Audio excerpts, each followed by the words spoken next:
आ जन्म कर्म कोटि नाम यज्ञ जप तप क्रिया आ सर्वा सफला देवी गुरु संतोष मात्र। करोड़ों जन्म के यज्ञ जप तप तभी सफल हुए जब आत्मज्ञानी गुरु संतुष्ट हो गए। गुरु नाराज हो गए तो उसके भाग्य में बाकी बचा क्या। गुरु के हृदय में ठेस लगी अथवा उसका गुरु उससे राजी नहीं है तो इंद्र भी परास्त हो गया। केवल माला का अनादर किया था, अब गुरु नाराज हो गए थे, गुरु असंतुष्ट हो गए थे तो दैत्यों ने दबा दिया इंद्र को, घर घर की ठोकर खाने वाला कर दिया। और जब त्वष्टा प्रजापति विश्व का पुत्र विश्वरूपा उसको रिझाया, भगवान ने आइडिया दिया और उस पर गुरु संतुष्ट हुए तभी इंद्र फिर चमका। तो ये सेवा आदि। और गुरु संतुष्ट कब होंगे? जब हमारी उन्नति होगी। तो हमारी उन्नति कब होगी? झाड़ू लगाने से होगी कि हाँ, ये करने से होगी हाँ। अपने व्यक्तिगत स्वार्थ छोड़कर ईश्वर के लिए काम करते तो हमारी उन्नति होती है, तो गुरु संतुष्ट होते हैं।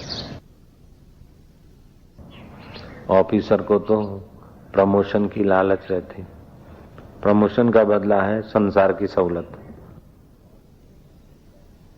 साधक संसार की सहूलत के लिए साधना नहीं करता, संसार की सहूलत के लिए सेवा नहीं करता, वो तो संसार के स्वामी को वश करने के लिए सेवा करता है। अपने वश कर दीनू रामू।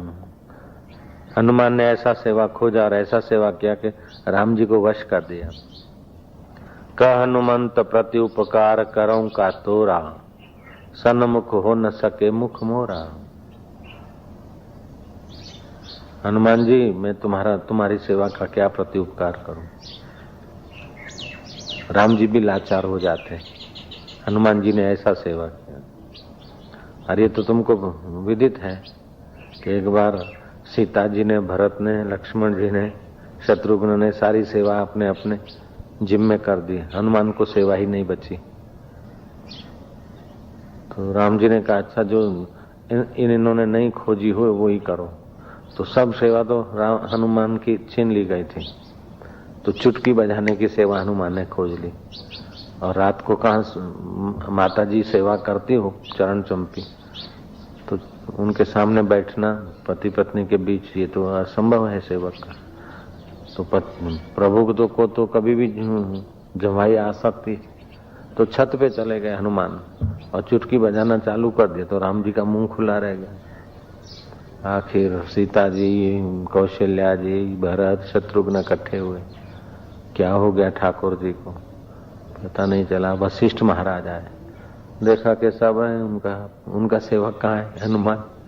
हनुमान जहाँ हो वहां से आ जाए। तो हनुमान जी तो छत पे बैठे बैठे चुटकी बजा रहे थे कि प्रभु को कभी भी बगासा जमाई आ सकती। हनुमान जहाँ हो आ जाए, जंप मारा हनुमान, चुटकी बंद हो गई बजाना और राम जी का मुख मंडल जमाई की एक्शन से रुक गए।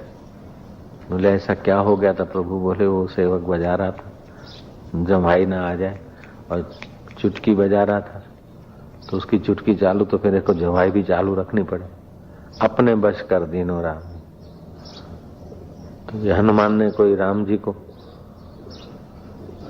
कूड़ कपट से वश नहीं किया, दिखावटी सेवा से वश नहीं किया, सच्चे भाव से सेवा किया तो वश हो गए। ये सेवा में बड़ी शक्ति है। और कलयुग में तो सेवा धर्म का बड़ा महात्मा है। योग समाधि कलयुग में सब लोग नहीं कर सकते, कोई विरला जोगी। हम तो भाई नहीं कर सकते, हम नहीं कर सकते योग समाधि। हाँ ध्यान भजन करते, आत्म विचार करते, लेकिन वो समाधि का युग नहीं। ये तो सेवा, सत्संग, विचार, जप, ध्यान, ये सब अपना गाड़ी युग के अनुसार। हवाई जहाज वाले बताते कि इस डायरेक्शन में हवाई जहाज चलाना पड़ता है, इतनी ऊंचाई पर जाना पड़ता है। अगर पूर्व से पश्चिम जाते तो 8000 की ऊंचाई से, और पश्चिम से पूर्व के तरफ जाते तो 7000 की ऊंचाई पकड़नी पड़ती। उत्तर से दक्षिण जाते तो 9000 और दक्षिण से उत्तर जाते तो 10,000 करीब करीब। तो इसके भी नियम है। जहाँ कोई सड़क नहीं, कहे कोई ट्रैफिक नहीं आमने सामने, फिर भी हवाई जहाज के चलाने के भी कुछ नियम होते हैं, डायरेक्शन होती है, कुछ पॉइंट होती है कि भाई यहाँ से यहाँ जाना है तो बीच में ये तालाब आता है, बीच में ये पहाड़ी आती है, बीच में ये आता है, फलानी पहाड़ी यहाँ से 25 किलोमीटर रह जाती है। पहाड़ी तो आती तो जरूरी नहीं कि पहाड़ी के सिर पर से चलना अथवा पहाड़ी के दाएं से चलना या बाएं से चलना, नहीं, बाएं से तो बाएं और पहाड़ी रह जाए, हमें यहीं से जाना है।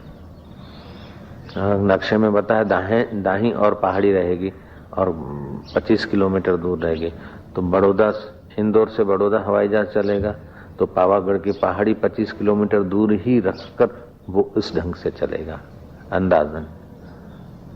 हालांकि वो पहाड़ी के ऊपर से भी तो जा सकता है और पहाड़ी दाहीं और न रख कर बाहीं और रख के भी तो जा सकता है हवाई जहाज, लेकिन उसमें उसका खर्च ज्यादा होगा, फ्यूल ज्यादा खर्चा होगा, ठीक है ना। तो जब हवाई जहाज को जहाँ कहीं रोक टोक नहीं, इधर से उधर घूम सकता है आराम से, फिर भी पायलट कप्तान लोग जो हैं, कैप्टन लोग उसी नियम के अनुसार चलाते हैं तो आराम से होता है। अगर नियम का उल्लंघन करके चलाए तो फ्यूल खर्च होगा, समय खर्च होगा, और नियम का ज्यादा उल्लंघन करने की आदत पड़ गई तो फिर मौत भी हो सकता है। एक छोटी सी कथा, जरा सी लापरवाही आदमी को कितना बर्बाद कर देती। खीलने लगी, नाल निकला, घोड़ा गिरा, सिपाही मारा और देश हारा। ये बड़ी मशहूर कहावत है। किसी का सिपाही के पास घोड़ा था तो उसको जो नाल लगती है ना घोड़े के पैरों में, तो एक नाल में से खीला एक निकल गया। उसने कहा अच्छा बाकी के तो लगे हैं, एक खीला ठुकवा दूंगा। थोड़ी लापरवाही किया। अपने काम में जो लापरवाही करते हैं ऐसे लोगों के लिए एक घटना है। शत्रु ने चढ़ाई कर दी, उस सिपाही को कोई खास सूचना लिखकर लिफाफा दिया कि जल्दी से जल्दी वहां पहुंचाओ ताकि शत्रु हमारे जो राज्य पर नियंत्रण कर ले उसके पहले ही हमारी फौज मुकाबला करने लग जाए। भागा, तेजी से घोड़ा भागा तो जो खिली एक निकली हुई थी तो वो कमजोर हिस्से ने दूसरी खिलियों को कमजोर कर दिया और नाल, घोड़े के पैर से नाल निकल गई और घोड़ा तेजी से भागता था तो घोड़ा ऐसे बुरी तरह गिर पड़ा कि घोड़ा सहित सिपाही मर गया। अब वो जो चिट्ठी पहुंचानी है कैसे जाए, वो तो घोड़ा है नहीं और घोड़ा मरा, सिपाही गिरा, घोड़ा मरा। अब वो सिपाही बेचारा लंगड़ाता पहुंचे, उसके पहले तो शत्रुओं ने किले पर कब्जा कर लिया। घोड़ा मरा, सिपाही गिरा, घोड़ा मरा और देश हारा। कील न ठुकवाए, घोड़ा गिरा, घोड़ा मरा, सिपाही गिरा और देश हारा। एक खील की तो कीमत 4 पैसे भी नहीं होती। वो 4 पैसे की खील जिस समय लगवानी चाहिए थी उस समय लगती तो देश नहीं हारता, घोड़ा नहीं मरता और सिपाही नहीं गिरता। दूसरा एक आदमी था, शादी विवाह में गया, इधर उधर देखा कि जगह नहीं, समय नहीं, कहाँ सोऊं, चलो एक जगह पर अपना लगाकर बिछात सो गया। तो सुबह जब उठा तो उसके पेट पर से चूहा गुजरा। वो आदमी रोया। किसी ने पूछा क्यों रो रहे, कि मैं कैसा बेवकूफ, मौत के मुंह में जा रहा था। कैसे? बोले मैं रसोड़े के दरवाजे के आगे सो गया, रसोई घर में चूहे आते जाते, मेरे को पता नहीं, और चूहा मेरे पेट पर से गुजरा। तो बोले क्या बड़ी बात हो गई? बोले कभी चूहा गुजरा तो चूहे को पकड़ने के लिए सांप भी तो गुजर सकता है, और मेरा कहीं हाथ भाथ लग जाता तो सांप काट देता तो मौत भी तो हो सकती थी। तो मैं लापरवाही से, जी हाँ, मैं अपनी लापरवाही को रो रहा हूं कि कहाँ सोना चाहिए, कैसे सोना चाहिए, इस नियम का मैंने उल्लंघन किया। ड्राइविंग के नियम का उल्लंघन करता है तो देखो क्या हाल हो जाता है। जैसे इस जीवन में कुछ नियम है, उनको कोई कहे तब पाले नहीं, अपने आप पालने चाहिए कि हम पर विश्वास रखा है, हमको जो चीज दी है तो हमारी जिम्मेदारी है, हम उसको संभाल के चलाएं, संभाल के रखें। हम किसी को पकड़ा दें, वो किसी को पकड़ा दें, तो ऐसे लोग जीवन में कोई ज्यादा बरकत नहीं ला सकते। अपनी जिम्मेदारी आप समझें, अपना स्वामी आप बने। जो अपने मन का स्वामी आप नहीं बनता है, अंधाता अंधाता ऐसा कर दिया तो ठीक है, लेकिन भटक जाएगा वो। और जब भटकता तो पता नहीं चलता कि हम भटक गए। हमेशा दूसरे के गुण देखें, अपना दोष ढूंढ के उखाड़ के फेंके। हमको तो हजारों जन्म का काम एक ही जन्म में करना है। हजारों जन्म के वासना के संस्कार, राग द्वेष के संस्कार, मान अपमान के संस्कार। मान मिलता है तो अच्छा। मेरे गुरुजी ने उनकी बड़ी श्रद्धा से सेवा करने वाले वीरभान को बड़ी बेइज्जती कर दी लोगों के बीच, और बात भी कोई साधारण थी कि कैसे। तो गुरु होते हैं। अब जैसे कुम्हार है ना, तो ठोकता है, ये अंदर हाथ रखता है, तो किस वक्त शिष्य को क्या जरूरत है गुरु जानते हैं। गुरु जी ने जानना माना था मेरा गुरु भाई, लोगों के बीच उठ बैठ करा के और बहुत फटकारा।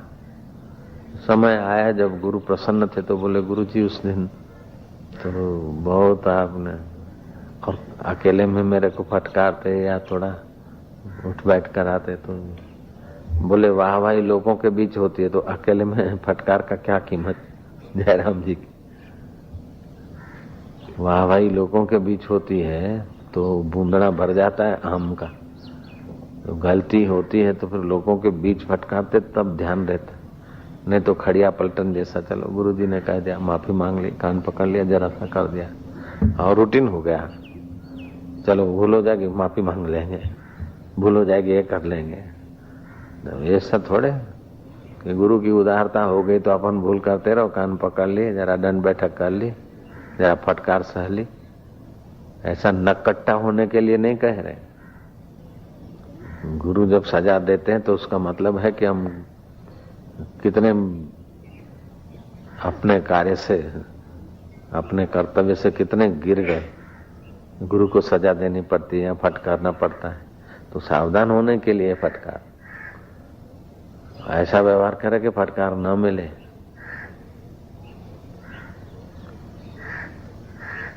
हमारा शत्रु भी हमारा व्यवहार देखे तो उसको भी मन में मान आ जाए। जैसे राम जी के व्यवहार से राम जी के शत्रु को भी आदर हो जाता था, राम जी के व्यवहार से राम जी के शत्रुओं को भी राम जी के लिए आदर हो जाता था। और कुछ मूर्ख लोग ऐसा व्यवहार करते कि अपने गुरु भाइयों को ही नफरत हो जाए, अपने मित्रों को ही नफरत हो जाए, अपने कुटुंबियों को ही अपने व्यवहार से नफरत हो जाए।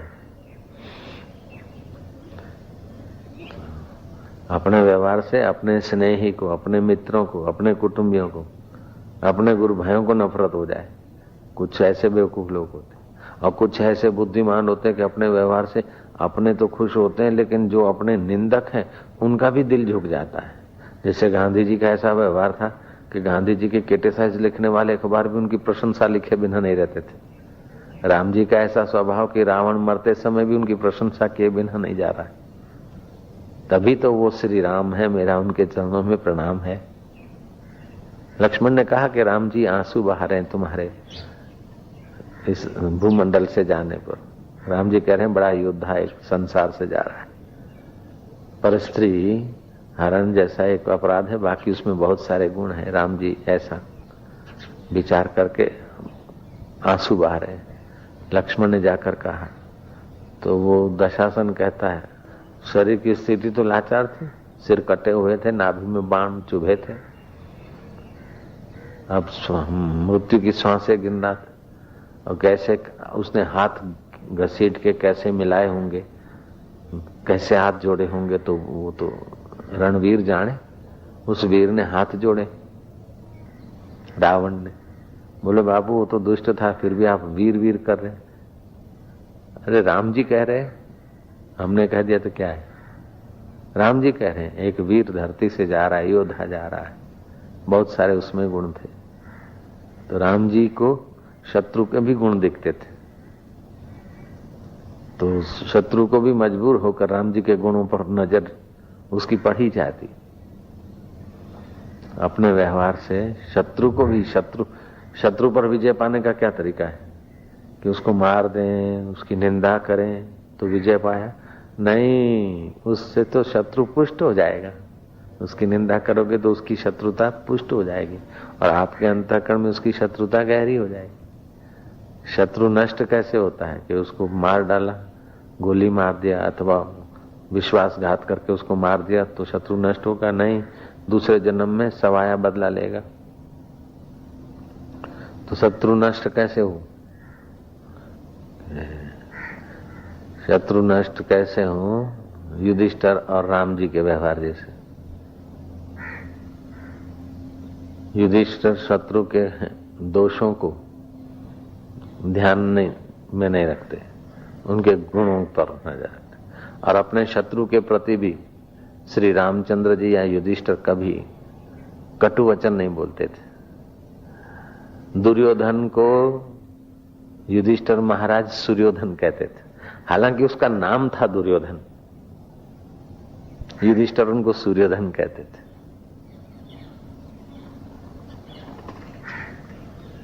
लंकेश राम जी रावण को दुष्ट रावण नहीं कहते कभी, लंकेश।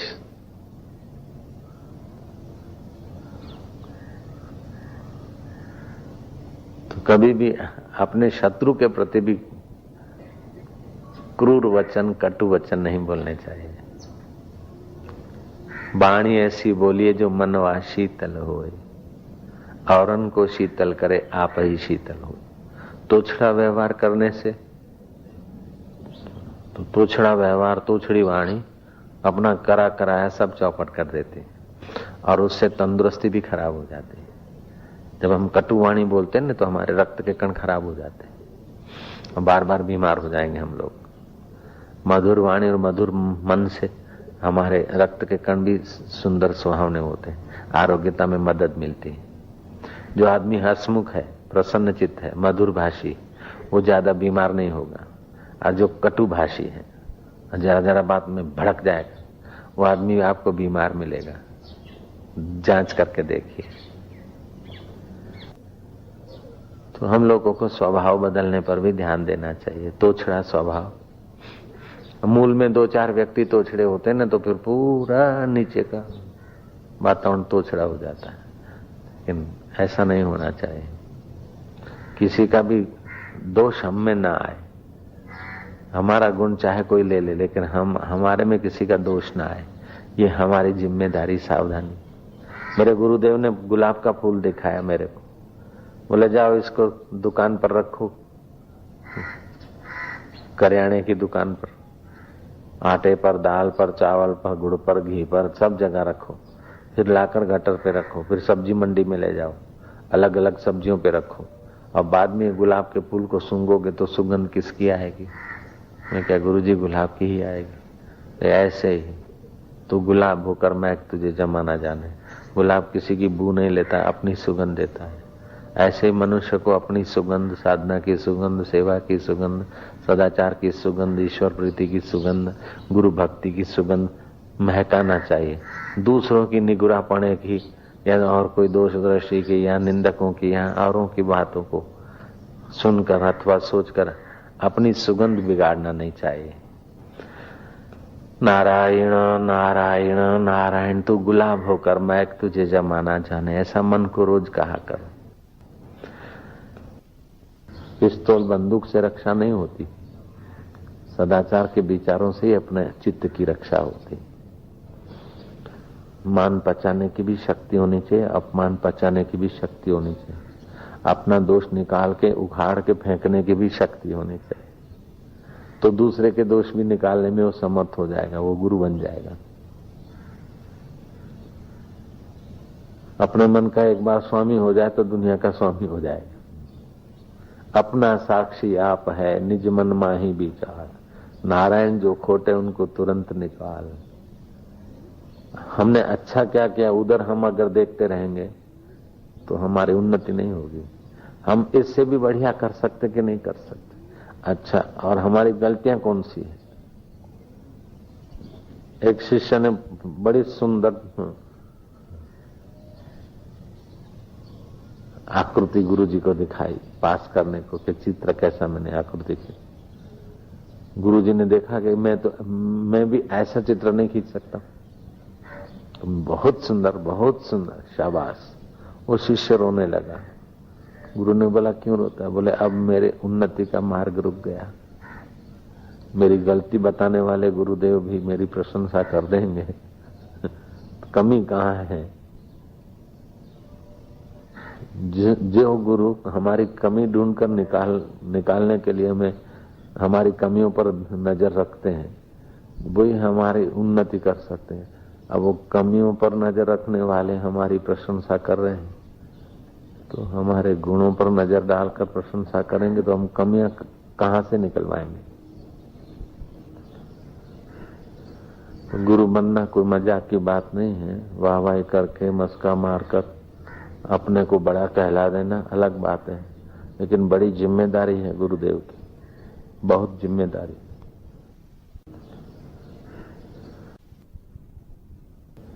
गुरु को तो कभी कभार लगेगा शिष्य को कि गुरु हमारे शत्रु हैं, हम इतना करते हैं और कोई कदर ही नहीं है। फिर गुरु कहेगा बेटा तू कदर करवाने को आया कि ब्रह्म बनने को आया? कदर करवानी तो जा फुटपाथ पे थोड़ा सा कुछ काम कर, लोग वाह भाई वाह कर देंगे।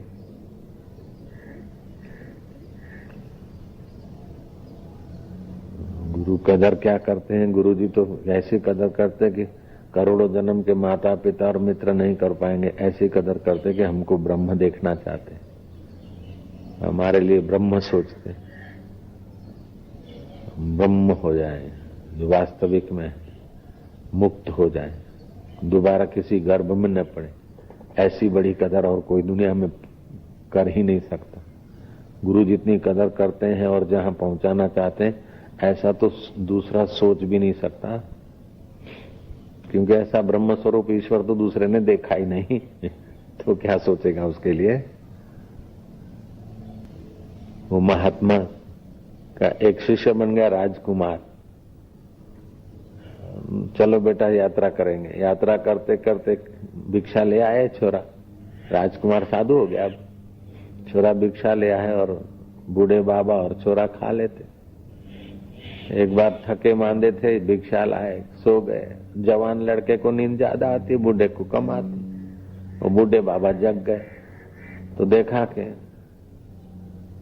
पेड़ के मूल में कोई बिल था, उस बिल से सांप निकला।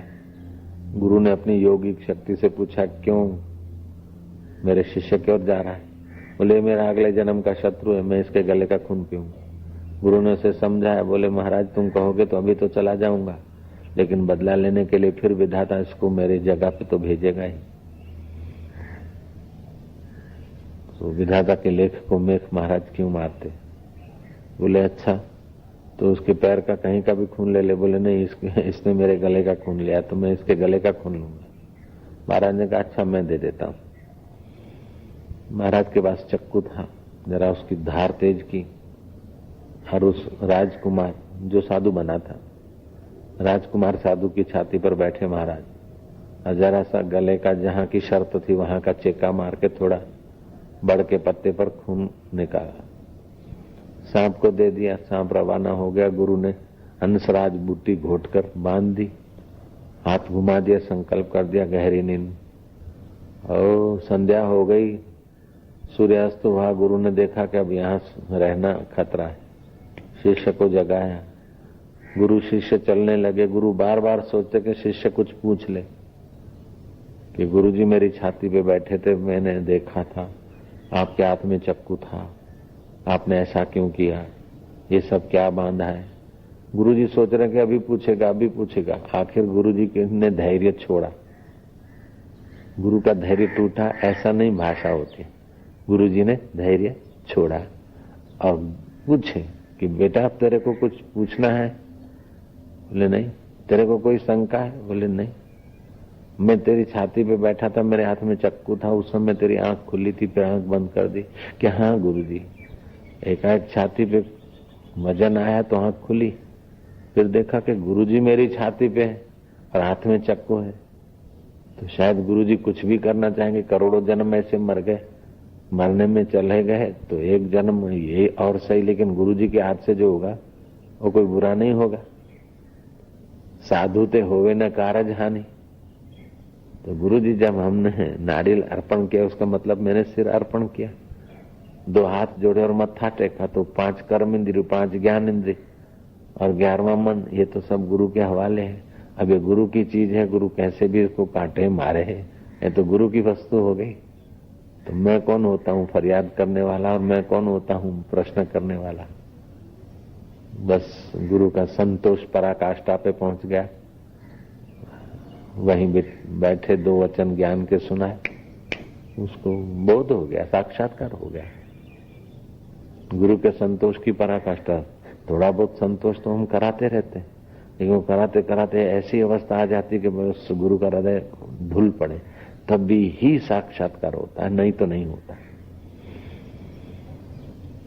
ये फल साधनते न होई, तुलसीदास ने कहा। कोई समाधि करके और साधना करके ईश्वर को पा लूंगा, ये कर लूंगा, तो साधना करने वाला तो और मजबूत हो जाएगा। ईश्वर कोई बल का विषय नहीं तो पहलवानों के अधीन होता। ईश्वर धन का विषय नहीं तो धनवानों की तिजोरी में होता। ईश्वर बुद्धि का विषय नहीं तो वकीलों की जेब में होता। ईश्वर सौंदर्य का विषय नहीं तो ललनाओं के पर्स में होता, अथवा तो उनके प्रिय जगह पे होता है। ईश्वर किसी वस्तु का विषय नहीं है, सारे विषय उस परमेश्वर से प्रकाशित होते। उस परमेश्वर में जो प्रतिष्ठित हो गया है, ऐसा ब्रह्मवेता ईश्वर जब पूरा ढुलते हैं तभी ही बोध होता है। अन्यथा थोड़े थोड़े कुछ सामर्थ्य, सत्य वचन, सत्य संकल्प, ये सब आएंगे, लेकिन वो आएंगे, उसका उपयोग करो तो खर्च हो जाएंगे। उपयोग नहीं करा तो मैं उपयोग नहीं करता हूं, त्यागी होने का गर्व आ जाएगा। लेकिन बोध हो जाने के बाद ये आए तो क्या, ना आए तो क्या, रहे तो क्या, न रहे तो क्या, जब गुरु का हृदय पूरा ढुल पड़ता है, फिर शिष्य के लिए रिद्धि सिद्धि भी कोई माना नहीं रखती, इंद्र पदवी भी कोई माना नहीं रखती, वैंकुट का वैभव भी कोई माना नहीं रखता। वैसा ब्रह्मवेता हो जाता है। 3 टूक कौपीन की भाजी बिना लूण, तुलसी हृदय रघुबीर बसे, तो इंद्र बापड़ो को उस पद पे गुरुदेव पहुंचाना चाहते। पीतवा ब्रह्म रस योगिनो भूतवा उन्मत, इंद्रोमपि रंकवत भाष्यत, अन्य से का वार्ता। इंद्र भी जहां से रंक जैसा लगता है, उस ब्रह्म पद में गुरुजी प्रतिष्ठित करना चाहते। उसके आगे संसारी लोगों की वाहवाही क्या और संसार की कुर्सी की माना क्या। बड़े में बड़े चक्रवर्ती साम्राज्य की भी कोई महत्ता नहीं रहती। ऐसा वो ब्रह्म परमात्मा, उसमें वो गुरुजी स्थित करना चाहते हैं। इसीलिए गुरु और शिष्य के बीच संघर्ष होने के हजार स्थान है, क्योंकि जो गुरु जानता है, जहां गुरु की अनुभूति है और जहां गुरु पहुंचाना चाहता है, उसकी शिष्य कल्पना भी नहीं कर सकता। फिर भी गुरु शिष्य के बीच जो संबंध है, शिष्य की श्रद्धा और गुरु की करुणा, उससे गाढ़ा चलता रहता है। ये तो गुरु का जो अनुभव है और हमको जहां पहुंचाने चाहते हैं, और शिष्य का जो अनुभव है, जो मन और इंद्रियों से जुड़कर जीना चाहता है, तो कई बार शिष्य के गुरु की धारणा के विपरीत ही विचार होंगे।